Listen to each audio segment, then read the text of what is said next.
AOPS number theory 14.27.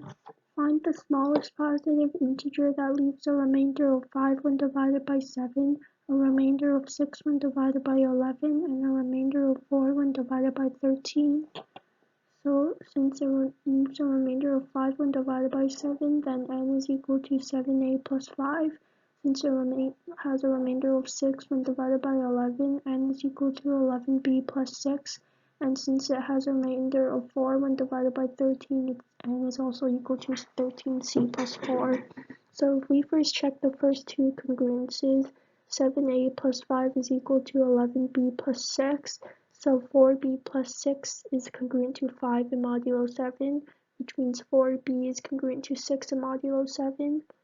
So 4b is congruent to 20 in modulo 7, because if you add 14, which is congruent to 0 in modulo 7, so b is congruent to 5 times 4 times 4 to the power of negative 1. So b is congruent to 5 in modulo 7. So n is equal to 11b plus 6, which is equal to 11 times 7d plus 5, since it leaves a remainder of 5 in modulo 7, plus 6, which is equal to 77d plus 61. And if we check the last congruence, 77d plus 61 is equal to 13c plus 4, which means 12d plus 9 is congruent to 4 in modulo 13, so 12c is congruent to 8 in modulo 13. So that means c is congruent to 13e plus 5. So x is equal to 77c plus 61, which is equal to 77 times 13e plus 5 plus 61. Since this is congruent to c is equal to this. So this is congruent to 1001e plus 446. So the smallest value of c is equal to 0. So when the smallest value of e is equal to 0. So when e is equal to 0, then x is equal to 446. AOPS number theory 14.29. Let m be an integer greater than 101. Find the number of values of m such that 101 is its own inverse modulo m. So 101 squared is congruent to 1 in modulo m if it has its own inverse modulo m. So m is congruent to 101 squared minus 1.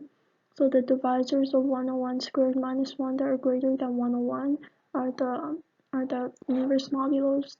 So the total divisors is 101 squared minus 1, which is equal to 101 squared minus 1 squared, which is equal to 101 plus 1 times 101 minus 1, which is equal to 102 times 100, which is equal to 2 to the power of 3 times 3 to the power of 1 times 5 to the power of 2 times 17 to the power of 1.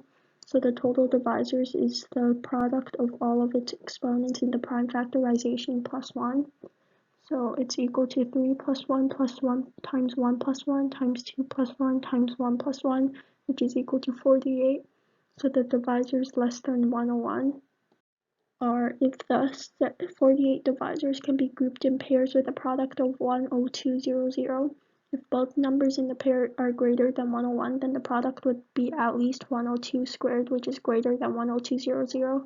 And if both numbers in the pair is less than 101, the product would be at most 100 squared, which is less than 10200.